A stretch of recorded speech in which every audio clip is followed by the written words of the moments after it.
Hi, this is Piero Giorgio. Today, out of Brussels in Belgium, and I'll tell you a bit about how to survive the economic collapse if you live in this country, Belgium. Here I am back at home where I can do this video on a much more quiet environment. So Belgium.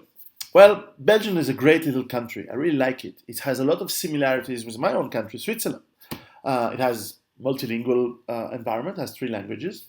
It has really kind people, and it's not a big country, so people can get to know each other, and there is really a very interesting sense of belonging.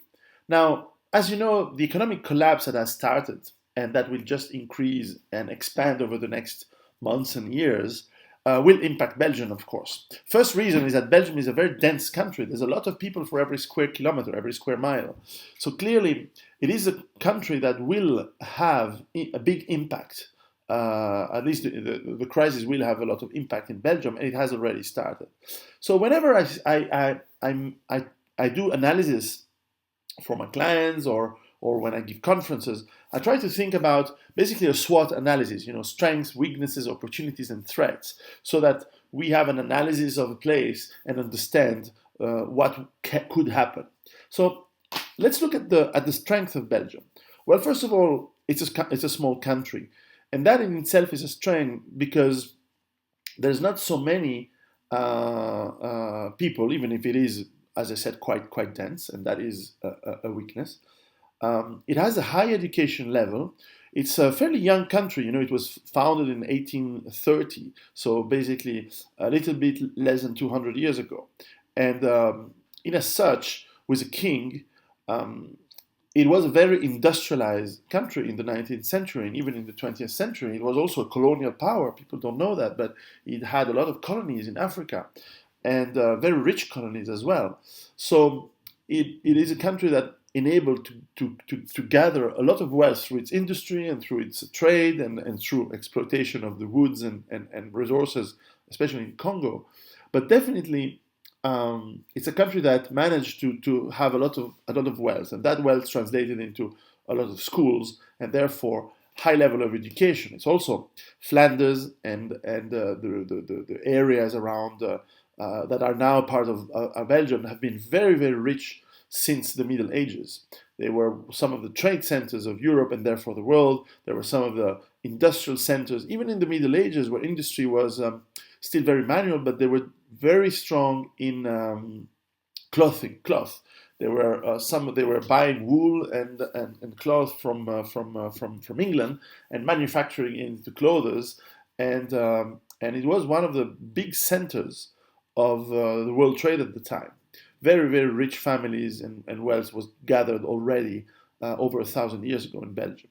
So education is very high. It is had high levels, and the country was fairly rich until, let's say, the 80s and 90s, where then suddenly it started to split into two parts, where the Flemish part, which had suffered through a depression very strongly in the 1930s, and of course through World War II, started to recover, whereas, especially around the city of Antwerp, but the French-speaking part of Wallonie had started to have a big decline because the heavy industries, the mining, the large steel and steel-making industries and shipbuilding and all that started to decline, and therefore high employment. And of course, with the socialist system, instead of moving ahead and trying to innovation, they slaughtered into a lot of economic downturn and a lot of money given to people, and which is always a way to get people not to move and therefore to decline even further and get into poverty. So there's a lot of pockets of poverty. Strength of Belgium is, of course, it has a lot of rivers, a lot of water. It rains a lot, there's a lot of rivers. There's access to the sea, so water is plentiful, which is good. It has fairly good agriculture, and actually people really like good food and they like to eat, which is always a sign of a good psychology. They have small mountains. They're not really mountains. They're big hills in the south, but with a lot of trees, a lot of forest. So that could be a source of energy. There are still coal mines, and I think most important asset, it has a very friendly culture. Belgian people are very friendly. They have a lot of humor. They have this way to connect with each other and with other people, which, yeah, sure, or you can find everything, all sorts of people and characters. But generally speaking, they have a good sense of connection, of contact, of friendliness, and therefore of conflict resolution, which is fairly nice and friendly. Therefore, this is an asset when things are bad, because not only are they used, especially in the southern part of the country, to have difficult times for quite some time, but certainly they have this way to connect with each other and being very warm and friendly. It's a nice country to visit, by the way. And so therefore they're also quite peaceful-minded people in general. They tend to have, for example, they have a lot of immigration in Belgium, much more than other countries in Europe, but it has less crime. And I think it's also, of course, the choice of which culture of immigration comes into Belgium makes a difference. If you import Japanese, it's not the same thing as importing immigration from China, and Moroccans are different from Algerians, and so on and so on. So clearly, the immigration that makes the majority in your country makes a big difference in terms of culture of origin, but also how that culture of origin mixes with your culture. And sometimes that mix can be great, like for example Portuguese and Swiss, they fit super well, and even Tamils from Sri Lanka and Switzerland, they fit very well culturally. And who could have guessed, but it works super well. Whereas sometimes you have some cultures that come into a country and it's a disaster. And I'm not going to mention some, you know exactly who they are. And the last asset, I think, of strength that Belgium has is a kingdom. And you have a king. So the king is a random thing. It can be a moron or it can be a super good guy. And I think, it's my opinion, that the current king is a good guy. And I think that he could be an asset and he could be a strength for the country. And also, he's the head of the armed forces, by the way. He's the official head of the armed forces. While, of course, it's a constitutional monarchy and therefore king has really no power, but he could take power. And that's a strength when things get bad, because people will look for this providential man, and that could be the king. And I think that's an asset for Belgium. Now, how about the weaknesses? Well, as I said, it's a very dense country. So yes, it's small, it's good, but it has a lot of millions of people in a very tiny area. You can travel across Belgium in 1 hour and a half from the center, Brussels, the capital, and in 1 hour and a half, you're out of Belgium everywhere you can go. So it's a fairly small country, which means that people will have to work out ways where they're all in contact, whatever happens, which is an advantage, but it also can be a weakness. A weakness is also this difference of wealth and language between the north, Flanders, and the south, the Wallonie region. Flanders has become more dynamic. It's a little bit more right-wing and liberal, whereas the south, it has been massively socialist, and therefore plunged into recession and never managed to really turn around. Of course, I don't want to exaggerate. It has some dynamic parts. It has some economy that works. But clearly this segmentation brought political tensions, which, as politics work, has been used to polarize people instead of just discussion or and there has been risks of segmentation of the country into other countries, or clearly cutting down. A weakness is that it's an extremely bureaucratic country. It has a lot of bureaucracy everywhere. It has a lot of layers of decision and power, and therefore money, taxation, and also spending that sometimes overlap and make it very complex and bureaucratic. This is a weakness. It's very expensive, and it will drag down the country in the early phases of the economic collapse, because clearly you will find a lot of bureaucracies that will be unemployed, that will have no money, and that will want to tax to death everyone, while there is still some taxation possibility. A weakness is immigration, as in most Western countries. There's way too much. A little bit of immigration is good. It brings dynamic, it challenges your ideas and your economy and ways of working. It puts a little bit of pressure on how things work. But when it's too much, you suddenly have people who come here, to come to a country like Belgium, to be unemployed, to be economical refugees. And that means they come to take money, bring crime usually, and therefore create a lot of problems, and then therefore they create the racism that probably was unexistent. So the immigration, multicultural society that Belgium is creating a lot of problems, and yet they have been lucky to have people from countries which are generally fairly uh, peaceful cultures, like Morocco, in a way Congo, or in a way Turkey, where people are extremely hardworking. So they've been lucky, but there are a lot of problems. And this is only increasing, especially since the socialist governments, they want to bring in as many people as possible because they have this belief that poor people and criminals and everyone will vote for socialists because they will get money. So there is an electoral system invented interest to basically displace the locals to bring over immigrants. What the socialists don't understand is that they will be the first ones slaughtered because no one respects those kind of people, especially from traditional societies that see people who promote women rights and gay rights and things like that as complete degenerates that will be needed to be slaughtered when the right time comes. So they're insane. But that's why it's a weakness. Now, I mentioned socialists, I mentioned the high unemployment. A weakness in Belgium is that they're extremely dependent on finance, and in terms of energy, dependent on high electrical output. Of course, because they use a lot of electricity. Now, they are starting now already to have problems with electric supply, and unless they really start to get that they need to use less energy in general, which is the advantage of being a small country, by the way, well, they will have problems to generate enough energy, also because most of the energy generation is outside of the country. Hydroelectric is almost very small, but there could be opportunities. We'll come to that in terms of electricity generation from the sea, from the wind, and a little bit from the sun, but very little. Now, a weakness is that the Belgian army, while quite strong and quite loyal, is very small. It has been decreased since the end of the Cold War to only professional, of course, but also tiny number. I think it's about between 30 and 40,000 people, which proportionally it's higher than a lot of European countries, but it's still very, very low, and therefore is probably unable to deploy to maintain order in cases things really get apeshit. So that's a weakness. A weakness is that it has two big cities, especially Brussels. The Brussels agglomeration is a very large city, and in some ways the Antwerp area linked to Rotterdam is also part of a very, very large city and urban region.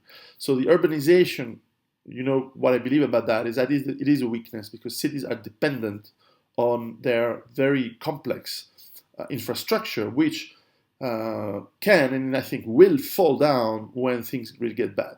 And therefore, it will put a lot of stress on the people living in the cities in terms of water supply, all the electricity, food, medication, spare parts to make sure that they can still live a normal life. They will not live a normal life, and therefore people get stressed, they get angry, and sometimes can turn violent, despite the good and friendly culture that they have in Belgium. So that's a weakness. I mentioned politics and bureaucracy. That is clearly a weakness in the time being, but then the good thing is that it will disappear. Now, the threats are what I describe in my book, and I encourage you, if you live in Belgium and if you listen to this, to check out my book, Survive the Economic Collapse. It's in English as well, so even if you're in Flanders, you can read it. You know the English language very well. The threat is separation of the country. It is, of course, the finance meltdown, people's savings being wiped out. Civil war is a potential civil war between North and South. Also, I don't believe that kind of civil war will turn extremely violent. It will be just a separation. But there can be also civil war between communities within the multicultural context of especially large cities. And as you know, I fear that. I think it's going to happen, but I really hope that people think and avoid that, because we can collaborate more than we can just kill each other. And it's not my decision what happens, but certainly that's my wish, that people think and start to collaborate. Now, the threats are social unrest, when governments will be bankrupt and will not be able to pay all these dependent people who are made become dependent because of socialism, and of course, there's always the risk that political parties become even more insane than they are, and that they start to provoke real problems with the population. And of course, there's always the threat that Belgium, having both NATO headquarters in Europe, but also the United Europe, the EU executive parts in Brussels, becomes a dictatorship. And as a dictatorship will become either the target for some retaliation, and therefore will hit the local population. You can always imagine when NATO wants to make war with all of the world, China and Russia, you know how aggressive NATO has been over the last years. Well, if it turns out to be, let's say, a nuclear war, or even a classic war, well, count on the NATO headquarters to be hit. Now, of course, if you live near that, you're in trouble. So that's a big threat, and I wouldn't discount that as fantasy. I think unfortunately, I didn't think that 5 years ago, but unfortunately, now we have a risk of nuclear war. And it's insane to think that after the fall of the Soviet Union, United States and NATO have become so insane to get back to the position where they want war, and possibly nuclear war, because they know they are collapsing, and therefore anything is better than admitting defeat and collapse. And it's crazy. Opportunities for Belgium is clearly maybe they can become two countries, and smaller countries are easier to manage. So you could very well imagine that this separation of Flanders and Wallonie could become two countries that are easier to manage, easier to work out. And I don't know about Brussels, which is kind of in between the two. Région capitale, as they say, the capital region. Well, maybe it can become some sort of third country, I don't know, or free city, whatever. But certainly there are opportunities sometimes with separation. Look at the Czech Republic and Slovakia. I mean, at some point, there was no reason they couldn't live together, but there was no reason they could live together. So at some point they decided, hey, let's split it. It was peaceful, it was easy, and then it was two successful countries. Well, it was a successful country before, but then they decided there were two countries. There are some little advantages or disadvantages, but that could happen in Belgium. Opportunities, as I said, energy from the sea and from the wind, as an alternative to be able to have more independence for that. It's very important to have electricity. Electricity is in a way more important than petrol. But of course, we are very dependent on petrol, even more than electricity. I think an opportunity is to be next to Germany. Germany, if things don't go Mad Max style, but if the collapse is just a bad collapse and the destruction of a lot of infrastructure and political infrastructures around Europe, there's a good chance that Germany takes over big parts of Central and North Europe, not as a conquering power, but as an economic and maybe military protector. So it's very possible that, as I always say, the Fourth Reich, the Reich 4.0, without dictatorship or any ideology, but it's just simply an economic powerhouse. And I think that Germany has the biggest chances to survive an economic collapse in Europe in a structure that is still functioning. Because countries like Italy or Spain, I think, will survive very well, but they will not have functioning economies comparable to what we know today. However, Germany could become the powerhouse of Europe, although Europe would be a very weaker and smaller place than it was and that it is, which is to say a lot. So being close to Germany makes Belgium potential place that Germany would want to stabilize and avoid conflict, civil wars, and destruction. Therefore, there's a chance that Germany comes to occupy, in a way, again, Belgium. So as we say in French, plus ça change, plus c'est la même chose. The more things change, the more they are the same. But it could be that in the end, after all this century of trying to avoid Germany to take over Europe, maybe it will, in an economic terms, if it wants to. Because maybe, but this is another topic, I would need to do a video on Germany. Maybe Germany doesn't want to help Western Europe. They have a lot of business within themselves and with Eastern and the Balkans. Why come and help France and Belgium? It's a good question to ponder. And an opportunity is, as I said, the army, and at its head, the king. And maybe this country, Belgium, in the economic turmoil, will have the king to rise up and say, look, people, I will lead forces for peace and reconstruction, and we will make sure that we take away all this political class and rebuild the country on some better and more sane basis. That's an opportunity.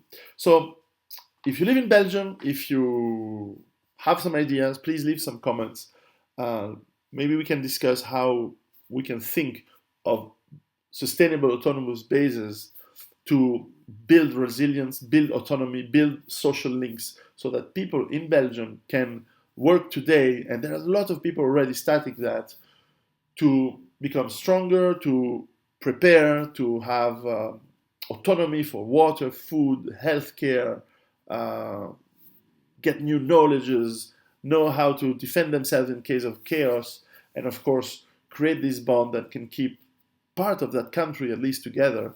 And I'm sure there's a lot of potential. It's one of the countries where I think it's on the borderline of the disaster-prone countries like UK or France, which are I think the most dangerous and most disaster-prone in Europe.